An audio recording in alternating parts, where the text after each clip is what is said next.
मैं चाह रहा हूँ कि मैं इस टॉपिक को पहले कंप्लीट करूँ, फिर आप क्वेश्चन आंसर्स कर सकते हैं। तो ये लेंथी टॉपिक है, मैंने इसलिए पहले मेंशन किया था कि सिर्फ कॉजेस पे ही इतना टाइम लग जाएगा कि एम्स एंड ऑब्जेक्टिव्स जो है वो होपफुली फिर हम नेक्स्ट लेक्चर में देखेंगे, और आप लोग इसको काइंडली गो थ्रू भी करके आना, पढ़ना भी, ताकि एक अच्छी डिबेट भी हो सके। अच्छा अली देखो, ये सर को जो रिकॉर्डिंग अलाउ कर दें।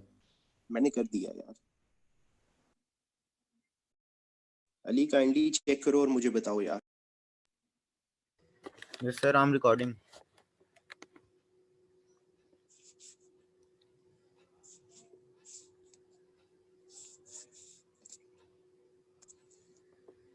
Yes, sir. मैं रिकॉर्ड कर रहा हूँ। ठीक हो गया।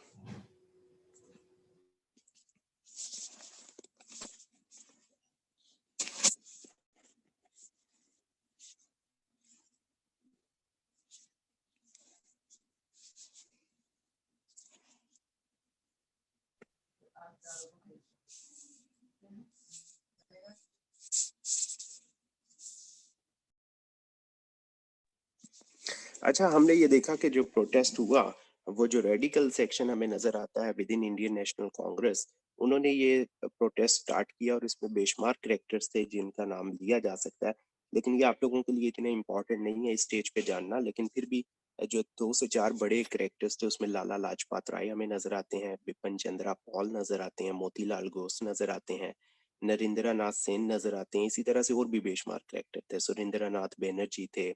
तो ये वो तमाम लोग थे जिन्होंने जो है वो इस प्रोटेस्ट को लीड किया, और जो हिंदू इंटरेस्ट था उसको उन्होंने सेफ गार्ड करने की कोशिश की। अब इंटरेस्टिंग चीज ये है कि इस तमाम डेवलपमेंट के बावजूद जो एक चीज हमें नजर आती है वो बंगाली नेशनलिज्म। जो पीपल ऑफ बंगाल थे, they were united by language but divided by religion. Religion एक फैक्टर था जो उनको अलहदा करता था, लेकिन बाकी चीजें उनकी सेम थी, क्योंकि वो एक आपको एक होमोजीनियस ग्रुप नजर आएगा। एक लैंग्वेज बोल रहे हैं, एक कल्चर है, एक उनका एरिया है। तो जब हमने शुरू में नेशनलिज्म डिफाइन किया था, जो आइडिया ऑफ जो वेस्टर्न नेशनलिज्म का कॉन्सेप्ट था, तो उसमें हमने इन तमाम फैक्टर्स को मेंशन किया था कि जिसमें रिलीजन जो है it has nothing to do with the idea of nationalism. तो ये सारी चीजें आपको यहाँ पे नजर भी आएंगी, और यहाँ से आप बंगाली नेशनलिज्म का जो है वो एक एक उसकी हिस्ट्री भी देख सकते हो। और यही चीज आपको अभी भी नजर आएगी कि जो बंगालीज हैं जस्ट लाइक पंजाबीज, वो भी डिवाइडेड हैं। लेकिन बंगालीज आज भी जो है वो अपने आप को बंगाली कहते हैं, वो ये नहीं कहते कि वो बांग्लादेश से है या वो इंडियन बंगाली है। बंगाली बंगालीज है, और उसकी बुनियादी वजह ये है कि अभी भी जो उनकी रूट्स है, उनकी कल्चर के साथ एसोसिएशन है, वो आज भी उतनी ही गहरी है जितनी कि पहली थी।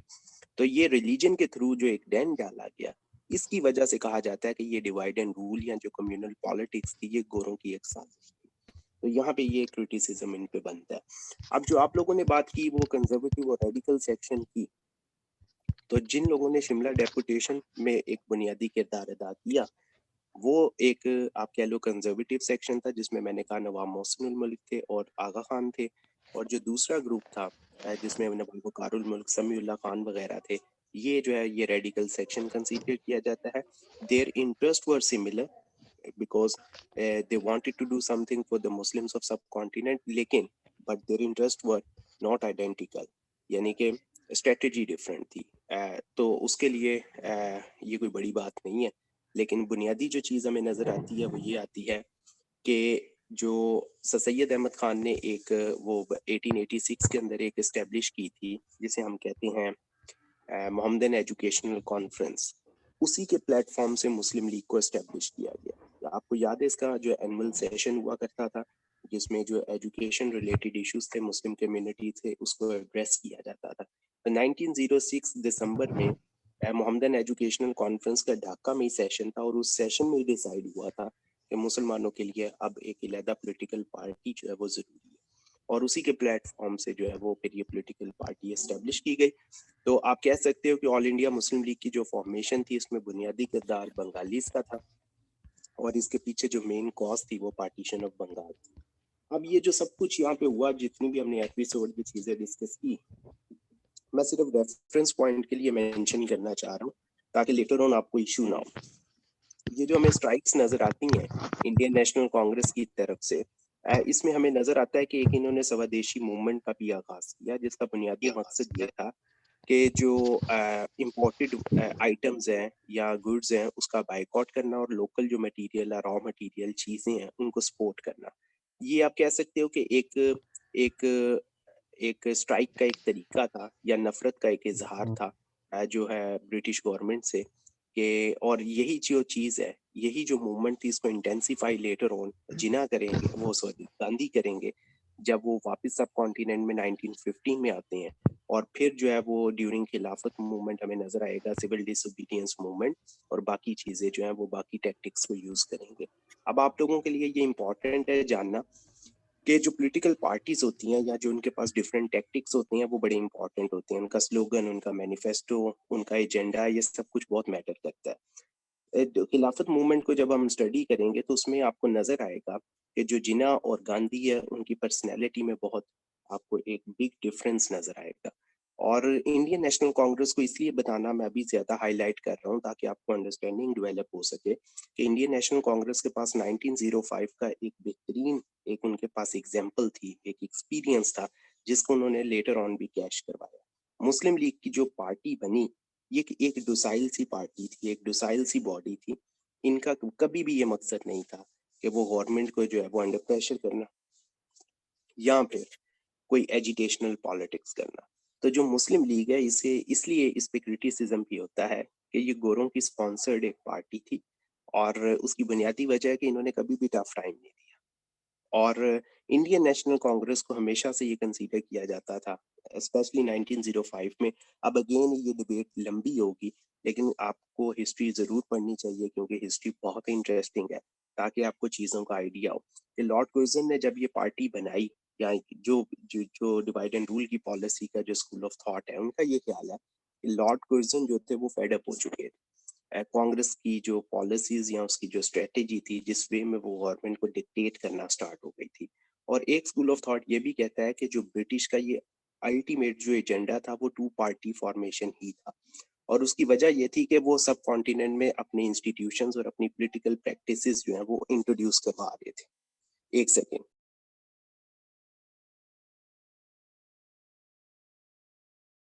कि जो कुछ भी गोरों ने यहाँ पे किया वो एक्सटेंशन था उनके अपना जो प्रैक्टिसेस थी उसकी एक्सटेंशन नजर आती है। तो अगर हम इंग्लैंड को देखें या वहाँ पे जो पार्लियामेंट्री फॉर्म ऑफ गवर्नमेंट है या जो डेमोक्रेसी का मॉडल है अगर उसको फॉलो करें तो वो टू पार्टी सिस्टम है। जैसे कि अभी हम अगर देखें तो उसमें लेबर पार्टी और कंजर्वेटिव पार्टी दो पार्टीज मेजर पार्टीज हैं। तो जो जो उनकी वहाँ की अंडरस्टैंडिंग थी अपने जो उनका पॉलिटिकल सिस्टम था कुछ वैसा ही वो यहाँ पे लाना चाह रहे थे। तो ये उनका ख्याल था, ये भी एक स्कूल ऑफ थॉट है, उनका ख्याल है कि ये स्टार्टिंग से ही उन्होंने ये ज़हन बनाया हुआ था ताकि दो पॉलिटिकल पार्टी से जो है वो बैलेंस रिस्टोर करना इजी होगा और कभी एक को फेवर करेंगे कभी दूसरी को फेवर करेंगे अपने इंटरेस्ट के लिए। तो बहरहाल ये जितने भी पर्सपेक्टिव्स थे हिस्ट्री में अवेलेबल वो मैंने आपसे डिस्कस किए। अब यहाँ पे सिर्फ एक आखिरी चीज है वो ये है कि इसके कॉन्सिक्वेंसेज या इससे हम लेसन क्या लर्न कर सकते हैं।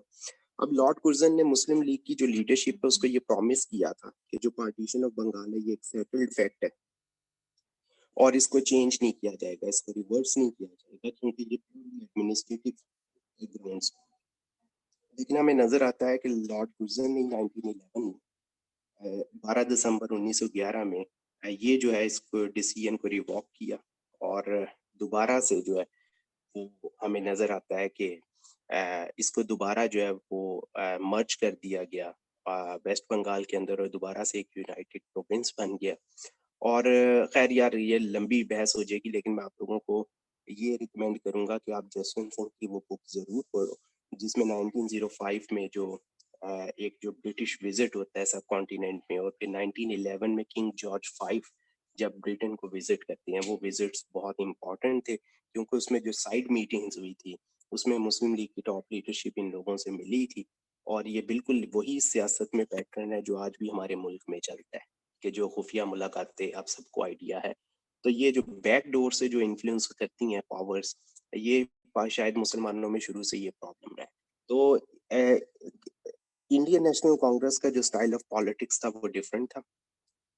ऑल इंडिया मुस्लिम लीग का जो स्टाइल ऑफ पॉलिटिक्स था वो डिफरेंट था। इसके लिए आपको थोड़ा-सा भी रीडिंग मैच्योरिटी की ज़रूरत है। जैसे-जैसे आपका एक्सपोज़र बढ़ेगा, जैसे-जैसे आप अच्छे राइटर्स को पढ़ोगे, तो होपफुली आप इन चीज़ों को अंडरस्टैंड करना स्टार्ट करोगे। अब मुसलमानों ने यहाँ से 3 लेसन सीखे।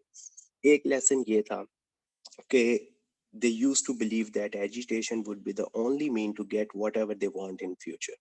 और उन्हें पता था कि इंडियन नेशनल कांग्रेस ने एजिटेशनल पॉलिटिक्स की है, गवर्नमेंट को प्रेशराइज किया है और वो सक्सेसफुली इन चीज़ों को उन्होंने किया है। और उसकी वजह क्या थी कि वो कंसिस्टेंट रहे अपनी डिमांड्स में और 1911 में उन्होंने वो अचीव कर लिया जो कि वो करना चाहते थे। तो यहाँ से एक तो चीज़ ये हुई कि मुसलमानों ने ये सीख लिया कि हिंदू उनके साथ नहीं चलेंगे और उनके अपने इंटरेस्ट हैं और उनको अपने इंटरेस्ट को मॉनिटर करने के लिए एक अलहदा प्लेटफॉर्म, एक अलहदा पॉलिटिकल पार्टी की ज़रूरत है। और सेकंड चीज़ ये थी कि विदाउट एजिटेशन वो अपनी बातों को मनवा नहीं पाएंगे। और तीसरी चीज़ ये थी कि गोरों पे रिलाई नहीं किया जा सकता, ये अपने वेस्टेड इंटरेस्ट को प्रोटेक्ट करेंगे। तो हमें इन बिटवीन रहते हुए पॉलिटिक्स भी करनी है और अपने इंटरेस्ट को सेफ गार्ड भी करना है। तो ये कुछ लेसन है जो कि इस पार्टीशन ऑफ बंगाल से सीखे थे, जो मुस्लिम लीडरशिप थी सब कॉन्टिनेंट की, उन्होंने। अभी के लिए इतना काफ़ी है। नेक्स्ट लेक्चर में जो है वो फिर हम एम्स, ऑब्जेक्टिव्स, इसका इंफ्रास्ट्रक्चर, इसकी मेंबरशिप और बाकी चीज़ें जो हैं वो उनको देखेंगे। अब अगर आप लोगों को कोई चीज़ क्लियर नहीं है या कोई क्वेश्चंस हैं तो वो आप कर सकते हो। बेसिकली सर एक क्वेश्चन था, रिपीट की क्या सीखा मुसलमानों ने पार्टीशन ऑफ बंगाल से? अभी बताया तो है मैंने तुम्हें 3 से 4 जो मेन पॉइंट्स हैं।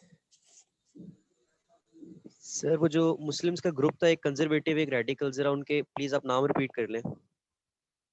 यार मैंने जब हमने दोबारा ज्वाइन किया मैंने तब भी रिपीट किए थे कि जो शिमला डेपुटेशन को जिन्होंने लीड किया था, जिसमें नवाब मोहसिनुल मुल्क थे और इसके अलावा हमें आगा खान साहब नज़र आते हैं, ये मेन उसके थे जिन्होंने लीड किया था। इसके अलावा इसमें और भी बेशुमार लीडर्स थे। और जो रेडिकल सेक्शन था उसमें हमें नवाब वकारुल मुल्क और हमें जो है समीउल्लाह खान जैसे करेक्टर हैं ये नज़र आते हैं। इसमें और भी कुछ बंगाली करेक्टर्स थे लेकिन मेरा नहीं ख्याल इस लेवल पे उनको डिस्कस करने की ज़रूरत है। बेसिकली क्वेश्चन है सर, जिस तरह आपने कहा है कि लॉर्ड कर्जन जो है उनने सपोर्ट किया था सर इसको for the creation of Muslim league. Sir Lord Minto ने भी तो सर जो है मुसलमानों को सर फोर्स किया था कि आप लोग अपनी एक अलग ऑर्गेनाइजेशन बनाएं। उनका बेसिक मकसद ये था ताकि सर कि हम लोग जिस तरह कांग्रेस जिस पेस के साथ जा रही है, इंडियन नेशनल कांग्रेस जिस पेस के साथ जा रही है और जिस तरह डेवलप हो रही है अपनी पावर, इस तरह मुस्लिम्स के भी लिए भी एक प्लेटफॉर्म बने कि वो उनको टैकल कर सकें। And the second reason that comes कि जो फ्रीडम मूवमेंट है सर उसको जितना कम हो सके वो कर दें। तो फ्रीडम मूवमेंट है सर, ये भी मैंने एक बुक में पढ़ा है और sir Pakistan at helm book का नाम है। तो उसमें ये था कि ब्रिटिशर्स का मेन रीजन जो था ऑल इंडिया मुस्लिम लीग को सपोर्ट करने का, वो फ्रीडम मूवमेंट को सर जो है जितना ज्यादा डंप हो सके उतना ज्यादा डंप कराना था। तो सर इस बात में आपको क्या लगता है सर, कितनी ट्रुथ है और कितना सर इसमें वो है फॉल्स है? अंसब अगर आप गौर करो तो मैंने ऑलमोस्ट यही बातें की हैं। मैंने सिर्फ नाम नहीं लिया, मैंने सिर्फ आपको ये कहा है कि जो गोरे थे वो ऑब्वियसली वो हिंड्रेंस क्रिएट करना चाह रहे थे और वो चाह रहे थे कि ये जो प्रोसेस है ये स्लो डाउन हो। इतना तो उनको पता था कि वो एक फॉरेन लैंड में ज्यादा देर तक उसको ऑक्युपाई नहीं कर सकते, वो यहाँ पे उन्हें पता था। देखो, अगर आप कॉलोनियलिज्म को अंडरस्टैंड करोगे या कॉलोनीज की को अंडरस्टैंड करोगे तो उसमें 2 टाइप्स की हमें कॉलोनीज नजर आती हैं। एक वो थी जो जिन्हें हम सेटलर कॉलोनीज कहते हैं, जहाँ पे वो सेटल्ड हुए और जहाँ पे हमें एक्सटेंशन ऑफ ब्रिटिश कल्चर और नजर आता है। जैसे कि हम बात करें न्यूजीलैंड की, ऑस्ट्रेलिया की, कनाडा की, अमेरिका की, ये वो एरियाज थे जहाँ पे सिर्फ उन्होंने जाके ऑक्युपाई नहीं किया, एक्सप्लॉइट नहीं किया, बल्कि एक्सटेंशन ऑफ कल्चर नजर आती है, एक्सटेंशन ऑफ सिटीजनशिप नजर आती है और अपनी प्रैक्टिसेस और अपने इंस्टीट्यूशंस को उन्होंने वहां पे फैलाया। और उसकी बुनियादी वजह और जो नॉन सेटलर कॉलोनीज थी जैसे कि सब कॉन्टिनेंट, अफ्रीका, बाकी जगह, यहाँ पे सिर्फ वो आए, उन्होंने इसको ऑक्युपाई किया, उन्होंने इसको एक्सप्लॉइट किया और वो यहाँ से चले गए। उन्होंने अपना जो यहाँ पे इंस्टीट्यूशंस हैं वो तो इंट्रोड्यूस करवाए लेकिन अपनी प्रैक्टिसेस को जो है वो वैसे फॉलो नहीं किया, या वैसे ट्रेनिंग नहीं की इंडिविजुअल्स की, या उनके वेलफेयर के लिए कुछ ऐसे स्टेप्स नहीं लिए जैसे कि उन्होंने बाकी कॉलोनीज में लिए। और उसकी बुनियादी वजह ये है कि यहाँ पे रेसिज्म एक बुनियादी फैक्टर था। जो ब्रिटिश, अगर आपको पॉलिटिक्स को अंडरस्टैंड करना है या उनकी हिस्ट्री को देखना है तो वो डीपली आपको एक बहुत ही ज्यादा कंजर्वेटिव सोसाइटी नजर आती है। आज भी वहाँ पे रेसिज्म जो है वो पीक पे है। जो उनकी क्वीन है, उनका अगर आप उनके उनके प्रोटोकॉल्स को देखो, उनकी बाकी चीजों को फॉलो करो, तो उसमें रेसिज्म की रिफ्लेक्शन नजर आती है। तो ये जो बाकी ममालिक थे जिनको इन्होंने कॉलोनाइज किया, वो आज हमसे आगे क्यों है? क्योंकि वहां पे इन्होंने हर चीज शेयर की, वहां पे ये लोग जाके सेटल्ड हुए, वहां पे इनकी फैमिलीज हुई, इन्होंने वहां पे शादियां की, अपने इंस्टीट्यूशंस इंट्रोड्यूस करवाए, सब कुछ किया। हमारी जैसी जो इलाके थे, यहाँ पे सिर्फ और सिर्फ रेसिज्म की वजह से, नफरत की वजह से इन्होंने जो है ये इंस्टीट्यूशंस यहाँ पे इंट्रोड्यूस सिर्फ अपनी फायदे के लिए करवाए। अगर हम बात करते हैं हॉस्पिटल्स की, एजुकेशनल इंस्टीट्यूशंस की, या बाकी चीजों की, इसका भी मकसद सिर्फ और सिर्फ अपनी इकोनॉमी को सपोर्ट करना था, एक्सट्रैक्शन ऑफ वेल्थ को इंश्योर करना था। हॉस्पिटल्स बनाने की बुनियादी वजह एपिडेमिक्स को डील करना था, क्योंकि उसकी वजह से लेबर हिट होती थी, लेबर हिट होती थी तो उनकी इकोनॉमी हिट होती थी।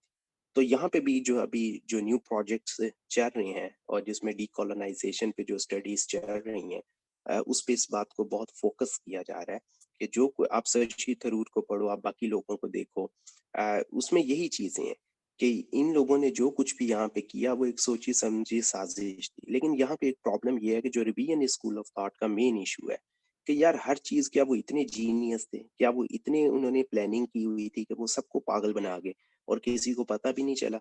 और फिर जो हमने इंडिपेंडेंस भी गेन की और उसके बाद अभी तक जो हमारी पॉलिसीज हैं वो इनडायरेक्टली अभी भी इन्फ्लुएंस्ड है, अभी भी हम उनके बगैर नहीं चल सकते। तो ये जो सोच है, जो जहन की गुलामी है, इससे कैसे बाहर निकला जाए? ये एक बड़ा प्रॉब्लम है हिस्टोरियंस के यहाँ, कि इसको पहले अंडरस्टैंड करो कि ये कॉलोनाइजेशन का प्रोजेक्ट था क्या, और ये खत्म हुआ भी है कि नहीं हुआ, या कि ये इसकी कोई नई जो स्टेज है, कोई नई फॉर्म है वो चल रही। तो ये एक बड़े मजे की एक डिबेट है कि ये देखा जाए, क्योंकि देखो जैसे कि तुमने बात की कि मुस्लिम लीग की फॉर्मेशन हुई और इसका मकसद फ्रीडम मूवमेंट को स्लो डाउन करना था, तो इट मींस कि फिर जो ऑल इंडिया मुस्लिम लीग बनी या उसके प्लेटफॉर्म से जो कुछ भी हुआ वो कोई अचीवमेंट तो ना हुई, वो तो फिर इंडियन फ्रीडम में या इंडियन फ्रीडम मूवमेंट में एक बड़ी रुकावट थी। तो क्या मुसलमान हीरो हैं कि यहाँ पे फिर विलेन है? तो कई क्वेश्चंस उठते हैं ना। तो आप इन डिबेट्स को ओपन रखो, इन पे सोचो, इन पे गौर फिक्र करो और अच्छे से अच्छा पढ़ने की कोशिश करो, ताकि आप एक मेच्योर ओपिनियन डेवलप कर सको। Excuse me sir. जी तौसीफ। सर, जब आपने कहा था कि इन्होंने जब मुस्लिम लीग बनी तो इन्होंने कहा कि हम इसको वफद के तौर पे यूज करें तो आगे वाली जनरेशन आके इसको बनाएंगी, जिस तरह मुस्लिम लीग का नाम देंगी। तो सर ये ज्यादा बेहतर नहीं था कि वो अगर कोई बनाते जमात, उनकी ज्यादा सुनी जाती एज अ वफद के, उनकी कम सुनी जाती? तो फिर उन्होंने यही क्यों समझा कि जो है जमात वो हम बाद में हमारी नस्लें बना लेंगी, हम सिर्फ अपने वफद के तौर पे ही इसको चलाएं और हुकूमत से वफद के तौर पे ही हम बात करें। देखो यार, बात सिंपल सी है कि ऑल इंडिया मुस्लिम लीग या कोई भी पॉलिटिकल पार्टी हो, जब उसकी फॉर्मेशन होती है, जैसे कि हम पीपल्स पार्टी की बात करते हैं, जुल्फकार अली भुट्टो ने बनाई एक पार्टी, पार्टी के पास एक अपना एजेंडा, एक प्रोग्राम होना चाहिए कि ये हमारी आइडियोलॉजी है, इसको हमें फॉलो करना है। जैसे भुट्टो का ख्याल था कि सोशलिज्म, हमें उसको फॉलो करना है। इस्लामिक सोशलिज्म को उसने उसका नाम दिया और उसका था कि जी हम लेबर रिफॉर्म्स करेंगे, हम लैंड रिफॉर्म्स करेंगे, हम ये करेंगे, हम वो करेंगे। और वो पॉपुलर हुआ और वो लोगों के पास गए, लोगों से सपोर्ट ली और सब कुछ हुआ। हमें ये देखने की जरूरत है कि जितनी भी पॉलिटिकल पार्टीज बनती हैं, क्या वो अवाम के इंटरेस्ट के लिए बनती हैं, उनका एजेंडा क्या है, और वो अपनी डिमांड्स में कितनी कंसिस्टेंट है, और उनके पास स्ट्रेटेजी क्या है। हमारे मुल्क में अनफॉर्चुनेटली जितनी भी पॉलिटिकल पार्टीज बनी है मोस्टली, वो, अब क्या मैं कहूँ, अब वो मतलब उनको स्पॉन्सरशिप कहीं और से आई और वो विद इन ईयर्स वो पॉपुलर हुई, और किसी खास मकसद के लिए उनको बनाया गया था। वो खास मकसद अचीव करने के बाद उनका नामो निशान भी नजर नहीं आता। हमारे यहाँ जो है वो हॉर्स ट्रेडिंग भी होती है, हमारे यहाँ फ्लोर क्रॉसिंग भी होती है, हमारे यहाँ हर वो आप कह लो कि वो काम होता है जो कि बाकी दुनिया में जैसे बुरा कंसीडर किया जाता है। तो ये जी। आप इस बात को भी अंडरस्टैंड करो कि इंडियन नेशनल कांग्रेस 1885 में बनी, उसकी 7 मेजर डिमांड्स थी और उसमें से शायद एक भी पूरी नहीं हुई, और उन्हें 20-25 साल स्ट्रगल करनी पड़ी। फिर वहां पे मेच्योरिटी आई, नए लोग आए, नया नजरिया आया। मुस्लिम लीग जो थी ये 1906 में बनती है, 1909 में इनकी जो मेजर डिमांड थी वो पूरी हो जाती है। तो अगर इस कॉन्टेक्स्ट में आप देखो तो डेफिनेटली इस बात का हिंट मिलता है कि शायद इनको कहीं ना कहीं से सपोर्ट थी। और जो आगा खान बात कर रहे थे, अब आगा खान कोई आम इंसान नहीं थे, आगा खान एक बहुत ही उनके लिंक्स थे, एक इंतहाई एक वेल्थी फैमिली से आ रहे थे, उनका असर रसूख था। और मुस्लिम लीग को अगर आपने 1940 तक अंडरस्टैंड करना है तो बैकडोर जो डिप्लोमेसी थी, जो बैकडोर चैनल से कम्युनिकेशन हो रही थी, उसमें आगा खान और राजा ऑफ महमूदाबाद का बुनियादी किरदार था। और ये दोनों जिना के बड़े अच्छे फ्रेंड्स थे। इनफैक्ट राजा ऑफ महमूदाबाद की फाइनेंशियल एड के बगैर तो शायद मुस्लिम लीग चल ही ना पाती। तो आपको ये भी देखना पड़ेगा कि कभी ना गौर करो, बल्कि आप लोगों ने अच्छा है कि इस लेवल पे ये क्वेश्चंस किए हैं। आप जाकर देखोगे ऑल इंडिया मुस्लिम लीग का जो इंफ्रास्ट्रक्चर था वो क्या था, उनकी मेंबरशिप का क्राइटेरिया क्या था, तो आपको आइडिया होगा कि जो मुस्लिम लीग थी वो एक बहुत ही एक्सक्लूसिव पार्टी थी, वो इंक्लूसिव नहीं। उसका जो मेंबरशिप बेस थी वो बहुत ही कम थी, और उसमें जो फाइनेंशियल एड थी वो सिर्फ चंद फैमिलीज, चंद लोग कर रहे थे, और उसका एजेंडा भी सेट कर रहे थे। वो 1940 तक जो है मुस्लिम लीग की जो मेंबरशिप है ये 20,000 से ऊपर नहीं गई। तो जस्ट इमेजिन के सब कॉन्टिनेंट में मुस्लिम पॉपुलेशन कितनी, और उसमें से जस्ट 20,000 उसके मेंबर्स हैं। तो कैसे मुमकिन था कि ये पार्टी जो है वो कुछ अचीव कर सके। तो ऑब्वियसली इसको स्पॉन्सरशिप भी थी, इसको सपोर्ट भी थी, और ये किसी खास एजेंडा पे काम भी कर रही थी। तो बहरहाल ये एक इंटरेस्टिंग चीज है, लेकिन क्योंकि हमारा मकसद जो है वो पाकिस्तान स्टडीज पढ़ना है और इसको जो नेशनल नैरेटिव्स हैं उसके मुताबिक पढ़ना है, तो फिर उसमें इस किस्म के नैरेटिव्स की स्पेस नहीं रहती या इनको डिस्करेज किया जाता है। तो एकेडमिक पॉइंट ऑफ व्यू वो आपका सीआर लगाएगा। अच्छा यार, कोई और क्वेश्चन है तो ठीक है, काफी लेंथी हो गई है ये discussion. Excuse me sir. Sir thank you. Thank you. No sir. जी एक्सक्यूज मी सर। जी जी बोलो बोलो।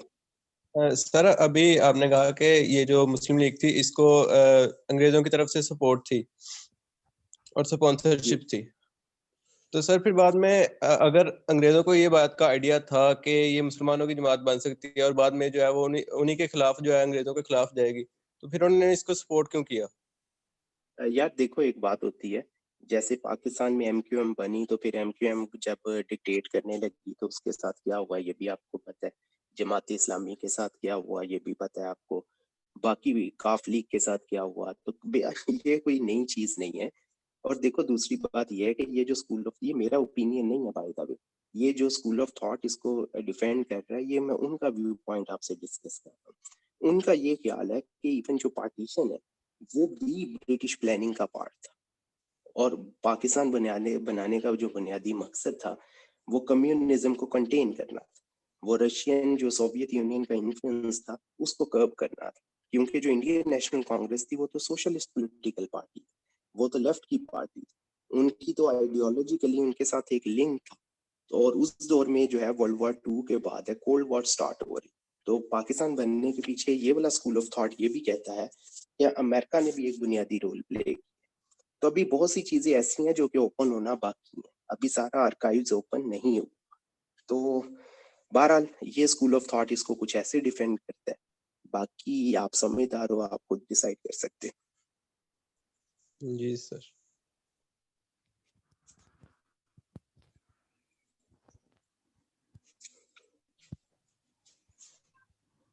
अच्छा जी, कोई और क्वेश्चन हो आप लोगों का, कोई चीज क्लियर ना हुई हो?